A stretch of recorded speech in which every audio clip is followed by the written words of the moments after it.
BBA, BCA, BCom computer కోర్సులో 100% placement లభించే ఏకైక డిగ్రీ కాలేజ్ కూకట్పల్లిలోని i3 డిగ్రీ కాలేజ్ 8367215215. అందరికీ నమస్కారం. నా పేరు మాధురి. మీరు చూస్తున్నది సుమన్ టీవీ నెట్వర్క్. ఇప్పుడు మనం మాట్లాడుకోబోతున్న టాపిక్ ఏంటంటే రామ లక్ష్మణుల ద్వాదశి. చాలా మందికి తెలుసు, కానీ కొంతమందికి తెలియదనే చెప్పుకోవాలి. అయితే ఈ రోజున మనం ఏం చేయాలి, అంటే ఎలాంటి వాళ్ళు ఈ రోజున నియమాలు పాటించాలి అనే విషయాల గురించి మనకు తెలియజేయడానికి మనతో పాటు ఉన్నారు ప్రముఖ జ్యోతిష వాస్తు పండితులు బ్రహ్మశ్రీ నందిబట్ల శ్రీహరి శర్మ గురువు గారు. నమస్కారం గురువు గారు. వాగర్థావివ సంపృక్తౌ వాగర్థ ప్రతిపత్తయే జగతః పితరౌ వందే పార్వతీ పరమేశ్వరౌ. సదాశివ సమారంభాం శంకరాచార్య మధ్యమాం అస్మదాచార్య పర్యంతం వందే గురు పరంపరాం. ఆదిత్యాయ చ సోమాయ మంగళాయ బుధాయ చ గురుశుక్ర శనిభ్యశ్చ రాహవే కేతవే నమః. శృంగేరి జగద్గురు పీఠాధిపతులకి, కంచి పీఠాధిపతులకి నమస్కారములు తెలియజేసుకుంటూ కార్యక్రమాన్ని ప్రారంభిద్దాం. గురుగారు, అసలు మన హిందూ ధర్మంలో ప్రతి రోజుకి మనం పాటించడానికి ఏదో ఒక నియమాలు నిష్టలు అనేవి ఉంటాయి కదండి. సో అలాంటిది ముఖ్యంగా మనం మాట్లాడుకోవడానికి రామ లక్ష్మణ ద్వాదశి, దీని గురించి అయితే నేను మొట్టమొదటిసారిగా వింటున్నానండి. ఈ పర్టికులర్ రోజున అసలు ఏం చేయాలి అన్న విషయాలు తెలుసుకోవాలనుకుంటున్నాను. ప్రధానంగా వీక్షించేటువంటి మన ప్రేక్షకుల్లో ఎవరైతే విష్ణు అంశతో సంతానం కావాలి అని అనుకుంటారో అటువంటి వాళ్ళు ఖచ్చితంగా ఈ రోజున వ్రతాన్ని చెప్పినటువంటి విధంగా వ్రతాన్ని ఆచరించినట్లయితే విష్ణు అంశతో సంబంధించినటువంటి కుమారుడు జన్మిస్తాడు. దాని లాభాలు కూడా తెలియజేస్తాను. అసలు సంతానమే కాదు, ఏ విధమైనటువంటి కోరిక లేకుండా ఈ రోజున ఎవరైనా ముద్దుసరి వరకు, బాలుడి నుంచి ముసలి వాళ్ళ వరకు ఉన్నవాళ్ళు ఎవరైనా కానీ ఈ రోజున గనక వ్రతాన్ని గనక ఆచరించినట్లయితే వాళ్ళకి గవామైన యాగ ఫలితం దక్కుతుంది. గవామైన యాగ ఫలితం అంటే ఏంటంటారు? అంటే ఈ గవామైన యాగము అంటే ప్రతిరోజు యాగము చేసినటువంటి ఫలితం దక్కుతుంది. 365 రోజుల పాటు యాగాలు నిర్వహించినటువంటి శక్తి, ఆ ఫలితము మనకు ఒక్క రోజున ఆచరించడం ద్వారా కలుగుతుంది. ఎంత అదృష్టం అండి. ఇది మనకు పురాణాల్లో చెప్పబడి ఉన్నటువంటిదమ్మా. అందుకనే 100 యాగాలు చేస్తే 99వ యాగం వరకు వచ్చేసరికి ఇంద్రుడు ఆటంకపరిచి ఏదో ఒక రకంగా, ఎందుకంటే ఇంద్ర పదవిని ఎక్కడ లాక్కుంటాడో అని, ఎందుకంటే 100 యాగాలు చేసినటువంటి వ్యక్తికి ఇంద్ర పదవి లభిస్తుంది. అది ఉంది శాస్త్రంలో. ఓకే. కానీ ప్రతిరోజు అంటే 365 యాగాలు కదా. ఈ 365 యాగాలు చేసిన పుణ్య ఫలితం ఈ రామలక్ష్మణ ద్వాదశి అని చెప్పుకోబడేటువంటి 7వ తారీఖు, ఈ నెల 7వ తారీఖు శనివారం రోజున వస్తుంది. కాబట్టి కోరిక సంతానం గురించి అయినా కానీ చేసుకోవచ్చు, లేదా ఇదైనా చేసుకోవచ్చు. ఎందుకు చెప్తున్నానంటేనమ్మా, విష్ణు అంశతో సంతానం కలిగింది అంటే లోకాన్ని ఉద్ధరించేవాడు, గొప్ప గొప్ప పనులు చేసేవాడు. ఇప్పుడు రాజు లాంటి కొడుకు జన్మిస్తాడు. రాజు అంటే అందరినీ పరిపాలిస్తాడు కదా, కన్నబిడ్డల్లా. అంటే ఈ కాలంలో రాజులు లేరు. మరి ఎలా కలుగుతుంది సంతానం? ఎలాంటి లక్షణాలు అంటే, ఒక గొప్ప కంపెనీకి ఓనర్ అయ్యే అవకాశం లభిస్తుంది. ఆయన ద్వారా కొన్ని వందల కుటుంబాలు ఆధారపడి జీవిస్తుంటాయి కదా. అలాంటి శక్తి, అంటే నా కొడుకు చెప్పుకోవడానికి గొప్ప, నా వంశంలోనే ఇట్లాంటి కొడుకు కావాలని కోరుకొని తపిస్తుంటారు కదా. అటువంటి వాళ్ళు ఈ యొక్క జ్యేష్ఠ శుద్ధ ద్వాదశి రోజున వ్రతం ఆచరించాలి. అయితే ఎలా ఆచరించాలి ఏంటనే విషయాలు కూడా మనం తెలుసుకుందామమ్మా. వీక్షించే ప్రేక్షకుల్లో శక్తి అనేటువంటిది ప్రధానం ఇక్కడ.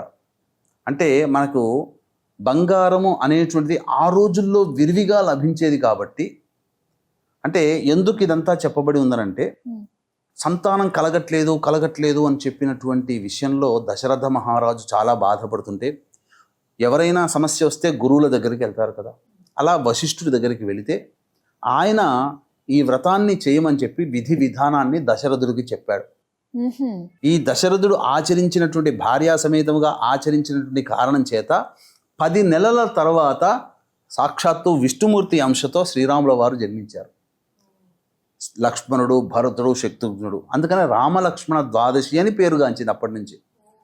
అందుకని ఆయన చెప్పినటువంటి విధంగా చేశారు. అయితే దీనికన్నా ముందు వచ్చేటువంటిది నిర్జల ఏకాదశి.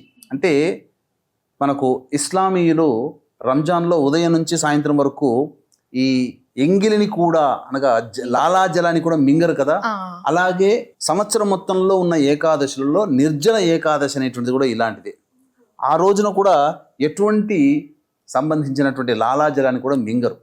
ఆ విధంగా ఆచరించి ఆ రోజు ప్రదోషకాల సమయంలో బంగారముతో చేసినటువంటి రామలక్ష్మణుల విగ్రహాల్ని దానము చేయమని చెప్పింది శాస్త్రం. మరి ఈ రోజుల్లో అందరికీ బంగారం కుదురుతుందా అంటే, ఆ రోజులు అంటే టన్నుల కొద్దీ ఉండేది, అందులో రాజులు కాబట్టి వాళ్ళు చేసినా కూడా చెల్లింది. కాబట్టి శక్తి ఉన్నవాళ్ళు రాగి ప్రతిమ అంటే చిన్నది రూపు దొరుకుతుంది కదమ్మా, ఒక పావు గ్రాములో దొరుకుతుంది, అదని ఇవ్వవచ్చు. లేదా వెండిలో చేసి బంగారు పూత పూసినటువంటి దాన్నైనా బ్రాహ్మడికి దానం చేయవచ్చు. ఏకాదశి రోజున దానం చేయాలి ప్రదోష కాలంలో. చేసి మరుసటి రోజు విష్ణువుని షోడశోపచార విధానముగా అనగా ద్వాదశి తిథి రోజున షోడశోపచార విధానముగా పూజించాలి. పూజించిన పిమ్మట అప్పుడు ఉదయం నుంచి సాయంకాలం వరకు ఉపవాస నియమాన్ని పాటిస్తూ, అవకాశం ఉంటే రాత్రిపూట జాగారం చేస్తున్నాయని. కానీ ఈ విధంగా షోడశోపచార విధానంగా విష్ణుని పూజించి విష్ణు సహస్రనామ పారాయణాన్ని ఎవరైతే నిర్మలమైనటువంటి భక్తితో పఠిస్తారో వాళ్ళకి మళ్ళీ తిరిగి వచ్చే ఈ ద్వాదశి తిథి లోపల విష్ణు అంశతో సంతానం జన్మిస్తుంది అని చెప్పడంలో ఏమాత్రం సందేహం లేదు. కాబట్టి అవకాశం ఉంటే ఈ యొక్క చక్కటి కార్యక్రమాన్ని అందరూ వినియోగించుకొని వీక్షించేటువంటి ప్రేక్షకులు కూడా గమనిక. జ్యేష్ఠ శుద్ధ పౌర్ణమి బుధవారమైంది, జ్యేష్ఠ నక్షత్రం వచ్చింది, జ్యేష్ఠ మాసం, ఈ మూడు కూడా బుధునికి సంబంధించింది కాబట్టి మహాజ్యేష్ఠ పౌర్ణమి 11వ తారీఖు అయింది. ఆ రోజున జాతకరీత్యా శని భగవానుడు మారాడు కాబట్టి మేష, మిథున, కర్కాటక, సింహ, కన్య, వృశ్చిక, ధనుస్సు, కుంభ, మీన రాశిలో జన్మించిన వారికి శనిదోష నివారణ మరియు జాతకరీత్యా కలుగు అన్ని రకాల సమస్యల నివారణకి సర్వదోష నివారణ పూజలు, హోమాలు కూడా మీ గోత్రనామాలతో జరిపించి శక్తిపాతము చేయబడినటువంటి శంకరుంగలి మాలని మీకు ఇవ్వడం జరుగుతుంది. దీనిని ధరించడం ద్వారా వాహన ప్రమాదాలు జరగవు, అలాగే నెగిటివ్ ఎనర్జీ వెళ్ళిపోతుంది. ప్రతి చోట కూడా ఉత్సాహము మన శరీరంలో పెళ్ళు బిగుతుంది, జీవం పెరుగుతుంది అని చెప్పవచ్చు. అవకాశం ఉన్న వాళ్ళు కార్యక్రమ తదనంతరం కాంటాక్ట్ చేసి 11వ తారీఖు రోజున ఉదయం 9 గంటలు కాబట్టి 8 గంటల లోపల వరకైనా మీ గోత్రనామాదులు నమోదు చేసుకోవచ్చు. ఇది చెప్పబడి ఉందమ్మా. ఈ యాగము అంటే ఈ జ్యేష్ఠ శుద్ధ ద్వాదశి శనివారం అయింది కదా, ఆ రోజున చేయబడినటువంటి కారణం చేత ఎవరైతే ఈ యొక్క సంబంధించినటువంటి వ్రతాన్ని ఆచరిస్తారో గవామైన యాగం అంటే ప్రతిరోజు యాగం చేసినటువంటి పుణ్యఫలితం. దీనికి ఏమి పెద్దగా ఖర్చు పెట్టుకోవాల్సిన అవసరం లేదండి, సమయాన్ని వెచ్చించాలి. అలాగే మనకున్నటువంటి కొద్ది ద్రవ్యము మనకు శుద్ధి అవుతుంది దానం చేయడం ద్వారా. ఇవి చేసినట్లయితే చాలండి, తప్పకుండా మీకు మంచి భవిష్యత్తులో ఈ యాగాన్ని ఎవరైనా ఆచరించవచ్చు. భవిష్యత్తులో వివాహం అయిన తర్వాత అప్పుడు భగవంతుడు మనకు కలిగే సంతానంలో ఒక విష్ణు అంశతో జన్మిస్తాడమ్మా. కుటుంబాన్ని, కొంతమంది జీవితాలని నడిపించగలిగే లీడర్ స్థాయిలో ఉండగలిగే వ్యక్తి జన్మిస్తాడు. రాముల వారు జన్మించాడనంటే ఈ యొక్క వ్రతము దశరథుల వారు ఆచరించిన కారణం చేదనే విషయాన్ని ప్రేక్షకులు గమనించాలి. కానీ ఒక్కసారి మనం చేసినంత మాత్రానే మనకి ఎంతో చక్కటి ఫలితం వస్తుంది. అంటే ఇలాంటి రోజుని మిస్ కాకుండా ప్రతి ఒక్కళ్ళు కూడా చేసుకున్నట్లయితే అనుకున్న కోరికలు అలానే సత్సంతానం కూడా కలుగుతుంది అని చెప్పేసి అంటున్నారు. అంతేకాకుండానమ్మా ఈ రోజుకున్న విశిష్టత ఏం చెప్పంటారా, మనకు ఈ జగత్తుకి గురువైనటువంటి ఆదిశంకరాచార్యుల వారి అవతార సమాప్తి ఈ రోజున జరిగింది. చాలా మంచి రోజు. అయితే చాలా చక్కటి విషయాలు మాకు తెలియజేసినందుకు ధన్యవాదాలు గురువు. సర్వం శ్రీ ఉమామహేశ్వర పరబ్రహ్మార్పణమస్తు.